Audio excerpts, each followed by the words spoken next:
January 27, 2026, began like any other day in Manila, until the news broke. Across carinderias, jeepneys, and smartphones, a single headline electrified the nation.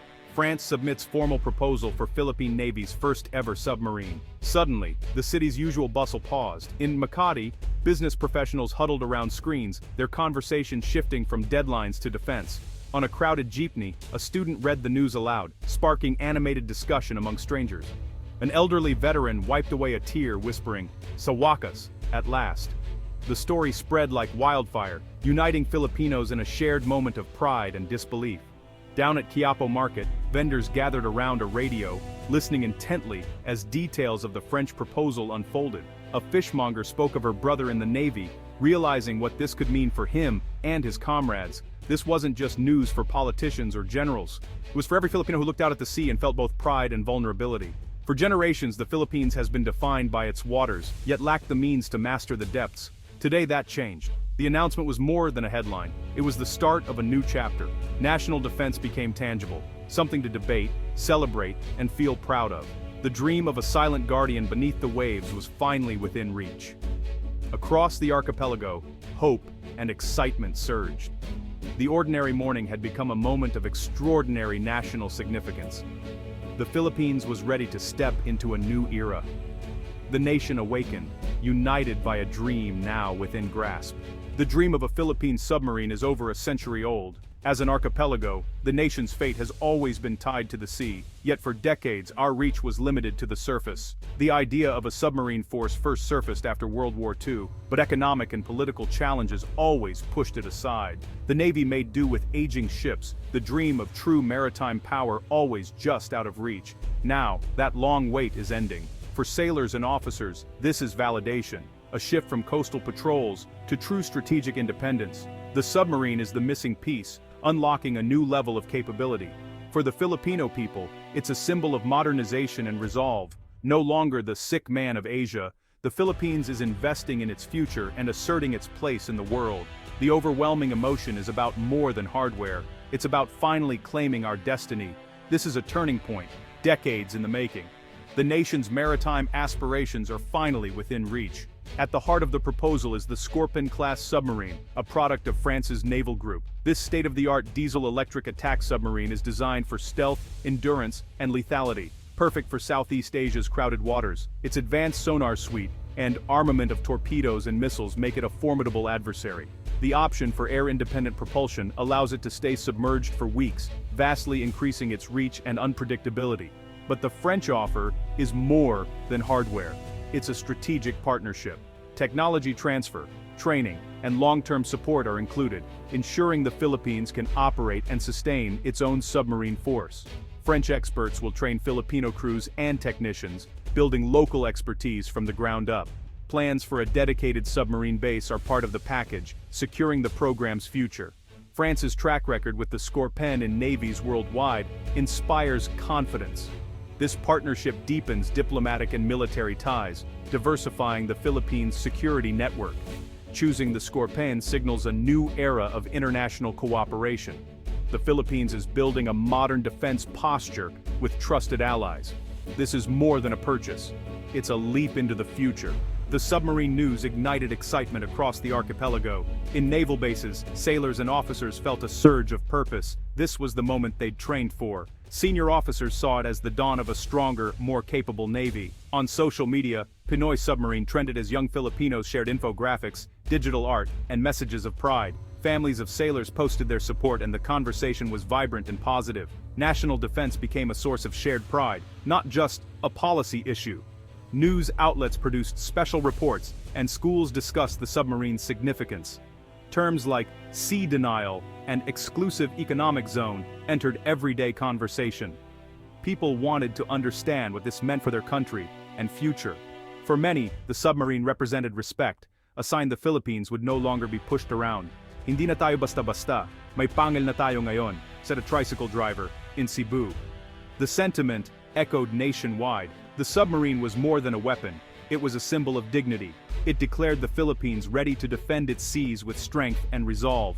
The excitement was personal, national, and deeply unifying. The submarine became a celebrity, a point of pride in every corner of the country. For the first time, Filipinos saw themselves as true guardians of their maritime domain. The nation's spirit soared, united by a new sense of purpose. The Scorpen's arrival rewrites the Philippines' defense doctrine. For decades, the AFP focused on active defense, reacting to threats, patrolling coastlines. The submarine marks a pivot to credible deterrence, a shield and a spear. Its stealth creates uncertainty for any adversary, forcing them to think twice before acting. A single submarine can deny vast areas to hostile fleets, leveling the playing field. This is classic asymmetric strategy, a smaller force holding a larger one at bay. The shift requires a joint force approach, submarines, air cover, surface ships, and intelligence working together. The submarine becomes the unseen centerpiece of a modern, integrated defense. It transforms the AFP into a more cohesive, formidable force. Deterrence is now at the heart of national security. The Philippines can prevent conflict before it begins. The doctrine is no longer just about defense, it's about shaping the future. The nation stands ready, not just to respond, but to deter. The submarine deal's impact goes far beyond security. It will create high-skilled jobs, engineers, technicians, welders, building a new domestic defense industry. Technology transfer and training are cornerstones, upgrading the nation's technical capabilities. Skills learned, maintaining submarines, will boost shipbuilding, electronics, and manufacturing. The program becomes a high-tech incubator, making Philippine industries more globally competitive. Universities will develop new curricula in naval engineering and marine science, creating a pipeline of talent. Research collaborations could spark innovations in robotics and maritime surveillance. The submarine is an engine for innovation and self-reliance. Developing local capacity reduces dependence on foreign support. Industrial sovereignty is as vital as military sovereignty. The deal is an investment in a more advanced, self-sufficient nation. The Philippines is building not just a fleet, but a future. The submarine's strategic value is clearest in the West Philippine Sea. This resource-rich, contested area is vital for food, energy, and trade. For years, the Philippines struggled to assert its rights amid encroachment. The Scorpen changes the game, providing covert surveillance and deterrence. Unlike surface ships, a submarine can patrol unseen, gathering intelligence on foreign vessels and illegal activities. This information empowers policymakers and strengthens diplomatic efforts in Submarine. The mere possibility of a Philippine submarine forces aggressors to act with caution. It complicates their operations and raises the risks of any hostile move. The submarine is a powerful sea denial asset, making uncontested control impossible. It signals to allies that the Philippines is a serious security partner. A stronger defense posture contributes to regional stability and a rules-based order. The submarine is not just a national asset, it's a force for balance in the Indo-Pacific. The submarine proposal has sparked debate about cost and priorities. It's a multi-billion-dollar investment, one of the largest in Philippine history. Critics ask if this is the best use of funds, given pressing needs like healthcare and education. Supporters argue that security is the foundation for all development. Protecting resources in the West Philippine Sea could fund social programs many times over. The program's complexity and long-term costs are real concerns. Maintenance, training, and upgrades require commitment. Critics warn against prestige projects that could strain future budgets. Proponents see this as an opportunity to build expertise and drive technological growth. The cost is a strategic investment in security and human capital. The national conversation is vital, balancing ambition with realism. Open debate ensures the decision is made with eyes wide open. The stakes are high, but so is the potential. The submarine's significance goes beyond military might. It's a symbol of national pride, sovereignty, and hope. For a nation long shaped by outside powers, this is a declaration of independence. A Filipino-crewed submarine patrolling our waters is a powerful image of self-determination. The submarine embodies stewardship of our seas, our heritage and future. It gives us the means to protect our marine resources and secure our economic zone. The vessel is a beacon for a new generation, inspiring ambition and innovation. It proves the Filipino can master advanced technology and operate on the world stage. The submarine is a source of inspiration and progress. As the Philippines enters this new era, the submarine stands as a reminder of what unity and vision can achieve. It's more than steel, it's the will of a nation to be secure and sovereign.